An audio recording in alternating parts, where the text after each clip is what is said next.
나의 사랑 내 주님께 이 하루를 맡겨요. 오늘 우리에게 주시는 하나님의 말씀은 창세기 4장 3절로 7절의 말씀입니다.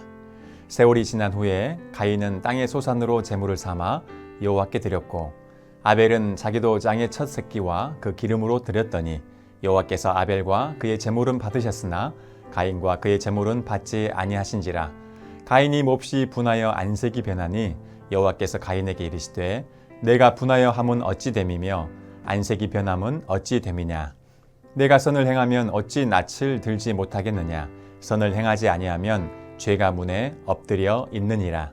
죄가 너를 원하나 너는 죄를 다스릴지니라. 아멘. 오늘 본문은 아담과 하와가 최초의 죄를 짓고 에덴 동산에서 쫓겨난 다음에 일어난 일을 다루고 있습니다. 하와가 두 아들을 낳았는데 가인과 아벨이었습니다. 가인은 농사를 지었고 아벨은 양을 쳤습니다.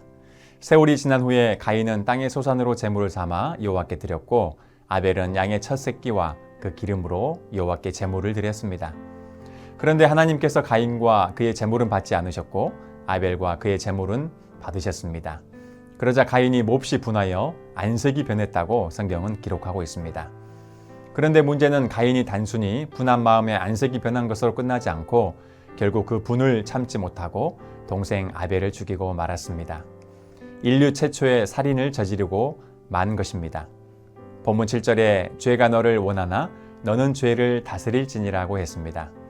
하나님은 가인이 분내고 안색이 변한 것을 보시고 가인에게 죄를 다스리라고 말씀하셨습니다.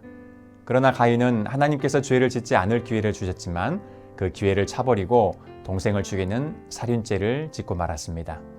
물론 가인이 하나님께서 미리 말씀하실 때 마음을 돌이켜서 죄를 짓지 않았다면 너무 좋았을 것입니다. 그러나 가인은 그 부분에서 실패했고 죄를 짓고 말았습니다. 이는 단지 가인에게만 해당되는 문제가 아니라 모든 인간들에게 공통적으로 닥친 심각한 문제입니다. 그 문제라는 것은 인간은 결코 죄를 다스릴 수 없다라는 것입니다. 오히려 모든 인간은 죄의 지배를 받고 죄의 노예가 되어 죄를 지을 수밖에 없는 존재라는 것이죠.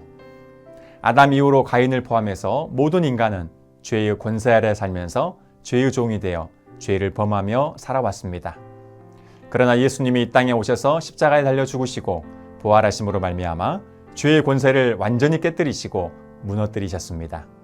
그래서 예수님을 믿음으로 구원을 받고 하나님의 자녀가 된 성도는 더 이상 죄의 권세 아래 있지 않고 이제는 은혜 아래에 있는 자가 되었습니다. 로마서 6장 14절에 죄가 너희를 주장하지 못하리니 이는 너희가 법 아래에 있지 아니하고 은혜 아래에 있음이라고 말씀합니다. 그러므로 성도는 죄가 곁에 와서 죄를 짓도록 유혹하고 원할 때 죄를 다스리고 통제해서 죄를 물리칠 수 있는 거룩한 능력을 갖게 되었습니다.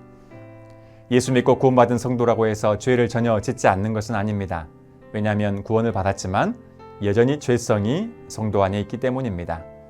그러나 그보다 더 중요한 사실은 성도는 예수님을 믿음으로 말미암아 성령의 능력으로 죄를 충분히 다스릴 수 있다는 것입니다.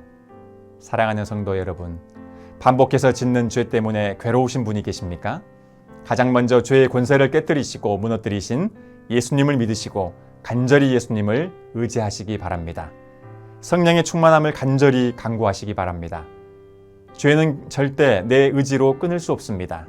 주님의 보혈의 능력을 구하고 구할 때, 성령의 충만함을 기도로 구하고 구할 때 성령께서 내 안에 죄를 미워하는 마음을 주시고 선한 마음을 창조하여 주십니다. 불의를 미워하고 진리와 함께 기뻐하는 거룩한 마음을 성령께서 내 안에 주십니다. 그래서 죄가 나를 원하고 유혹할지라도 모두 다 물리치고 죄를 다스릴 수 있게 되기를 바랍니다. 기도하겠습니다. 하나님 아버지, 죄와 유혹이 많은 세상 속에서 살아갈 때에 죄의 권세를 이기신 예수님을 믿고 성령의 충만함을 얻음으로 죄와 유혹을 물리치게 하옵소서. 예수님의 이름으로 기도합니다. 아멘. 나의 사랑 내 주